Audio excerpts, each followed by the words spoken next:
Joy Alfred Brand, I want to have part two of PPP of what you've learned so far, knowing we might have to have a part three. Well, hello, Martin. I'm Joy Alfred Brand. For those who don't know, I'm a bankruptcy attorney. And I want to start off just by giving my disclaimer. This information is just for general information purposes only. This is not intended to give legal advice. And I want to be very, very clear on that because things change so quickly on this front and it's just constantly in flux. I want to make sure folks know that the most important thing they can do is talk to someone who is an agent, and more than likely that's going to be an accountant because they'll have the numbers under control a little bit better. But get outside of the lender sphere and find yourself an agent who can help you really understand how things are working out with regard to Paycheck Protection Program forgiveness, because that's, as you know, the Paycheck Protection Program loans you can't get a loan after June 30th. And I think there's quite a bit of money still on the table. So if you are a small business and you're contemplating it, get some good advice and get the loan if you feel like it's going to help you for the time being. So yeah, I'm a little disjointed with it because things are moving so quickly. As you know, the Flexibility Act, the Paycheck Protection Program Flexibility Act, got passed 2 weeks ago. And then last week on June 11th, the SBA put out more guidelines. So yeah, I just kind of, as a lawyer, that's the worst thing in the world, how the rules change underneath you quickly. So anyway, yes, there probably will have to be a part three.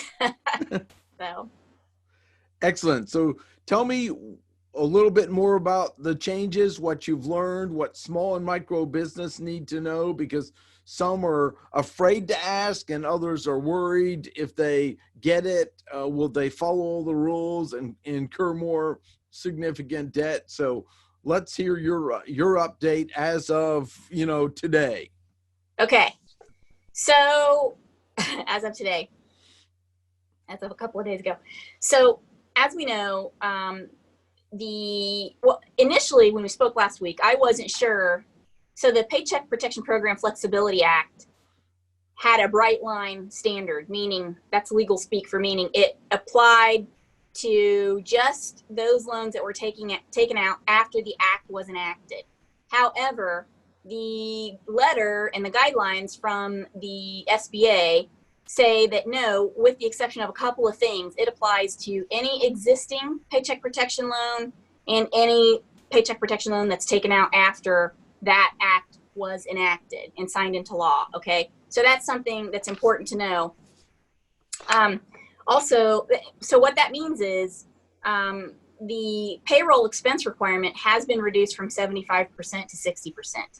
And that means that in order for you to get forgiveness, your payroll expense has to fall into that 60% category, right? So you have to spend, in order to get total forgiveness, you have to spend at least 60% of the proceeds on payroll, okay? And so that, again, if you look at the SBA website, they still haven't updated their website. That's how new all of this is. So bear with me as I look through all my notes. Right. But that means that 40% of the Paycheck Protection Program funds can be put towards mortgage, interest, rent, utilities.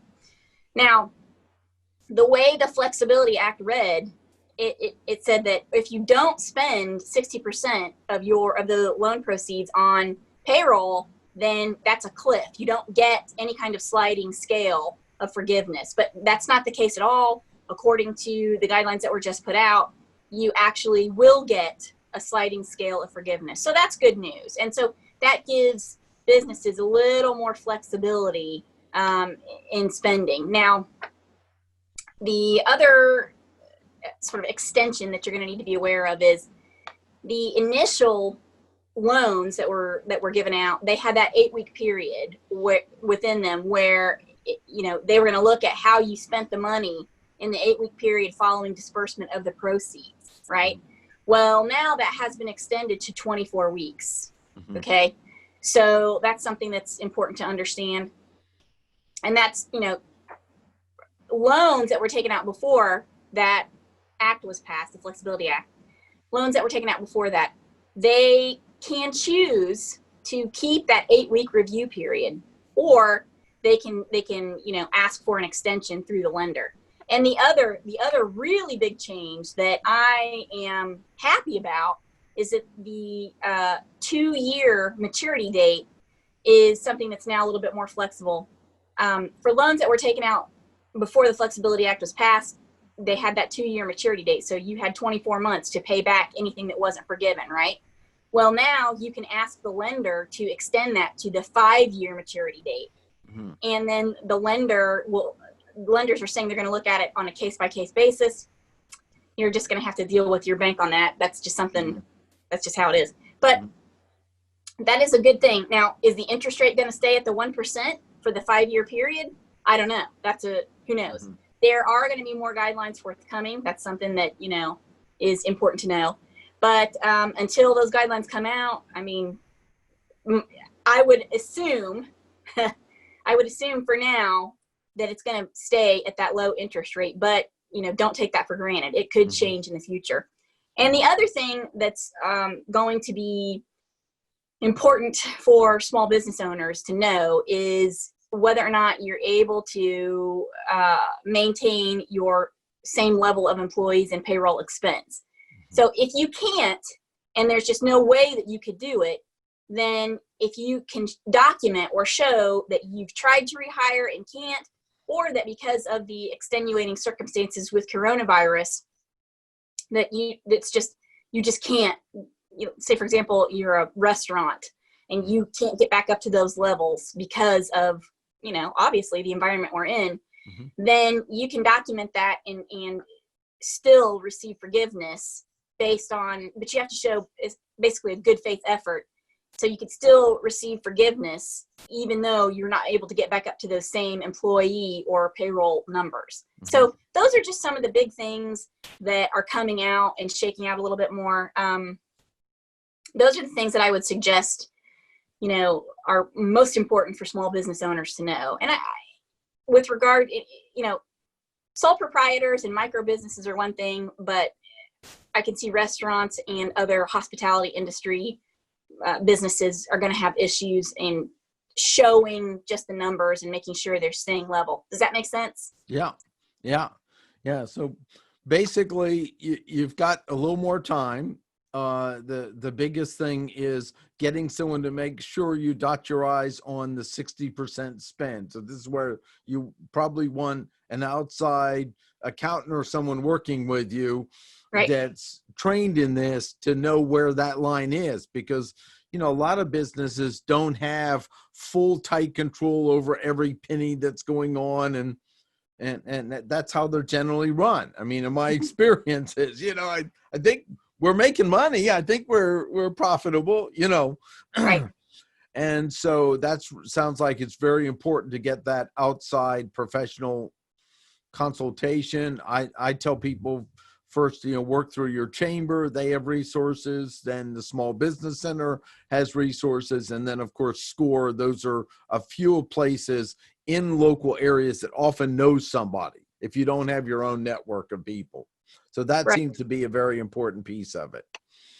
And then the other thing is, like before, the biggest thing I learned from this talking to you is if you're confused and overwhelmed, then you're in touch with reality, because it's confusing and overwhelming, and hang in there. But it's changing so fast. Yes. Yeah. And it's not because they're trying to make it confusing, is they're attempting to get something that works for the small business, but at the same time, it isn't easy for someone to abuse, because then the people who really need it won't get it. So understand there isn't, there's clearly a balance that occurs. Every time you make money available, there'll be people that are trying to take advantage of it inappropriately. It's true. Very true. So I think that's an excellent update. Is there anything else you want to add to that? Looking, I know you said you got paperwork there, so feel free to look at it. And thanks Well, for doing this on short notice. Nobody's as an aggressive learner as you on these topics. That's why I wanted to get thank up you. with you. So, but you know, the truth is, this is important stuff. This is the small businesses. They are the legs of this country economically. So for me, I feel like, hey, it's important for us to do everything we can to help small businesses out.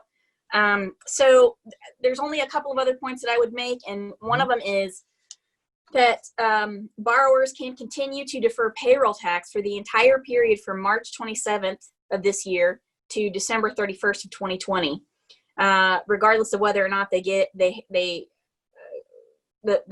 Paycheck Protection Loan was forgiven. So you're going to have that continued deferment period, which is, going to be big for payroll taxes.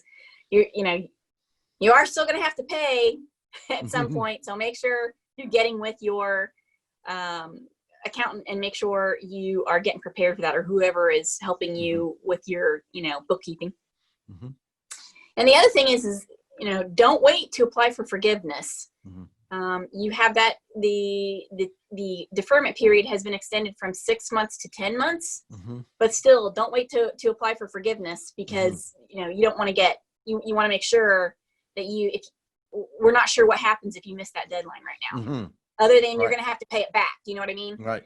So just make sure that you are keeping on top of this. It's more paperwork and more hassle, but in order for you to get maximum forgiveness, you're going to want to make sure you're hitting all those deadlines. So excellent. I think for the most part, I mean, there's all kinds of little nooks and crannies of things that we could talk about, but that might be something that we could get into more thoroughly in a lengthier course or something of that nature. But for now, and again, until the complete guidelines come out, and those could change periodically even after that period, but until those guidelines come out and I'm able to sit down and kind of hash them out and see what's going on for sure, I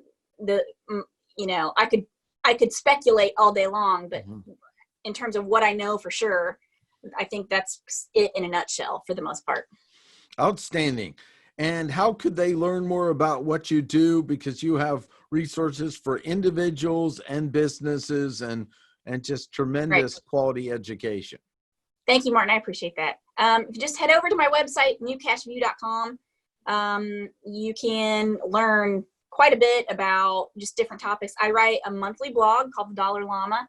In my last blog, so for June of this year, I talked about credit and how the coronavirus can affect folks' credit. And so I have my monthly blog. I have a newsletter I put out weekly. I'm also putting out videos. I've been kind of not putting out videos in the last couple of weeks just because I've been working on so many other things, including I've created something called my financial first aid kit, which is designed to help people personally in an immediate financial crisis. So it's what I would do as a lawyer, as a bankruptcy lawyer, if I found myself without a job, basically. So that's something that I just now put the product up, and hopefully it will be ready to go in the next 2 days. And I don't intend to charge for that. My intention is because I'm putting my money where my mouth is here, is to try to help people as much as possible. So my intention is to give that in exchange for social shares and for, people saying, hey, sign up for my platforms and my, support me on social media. And I do give out good information. So I give out a lot of good free content. So excellent. Yes, absolutely you do. Well, excellent. Thanks so much for your time. And then what I say is put comments below in the video. You'll see links for your stuff. But, if you have questions or comments, maybe that will help us to see if a third one's needed or not. So now we'll need a third one. We'll need a third. Okay, good. All right. Well, then I'll let you pick the date. But I do want people to put questions and comments so that we can get an idea of what else to make sure to not step over. Thanks so much. Thank you.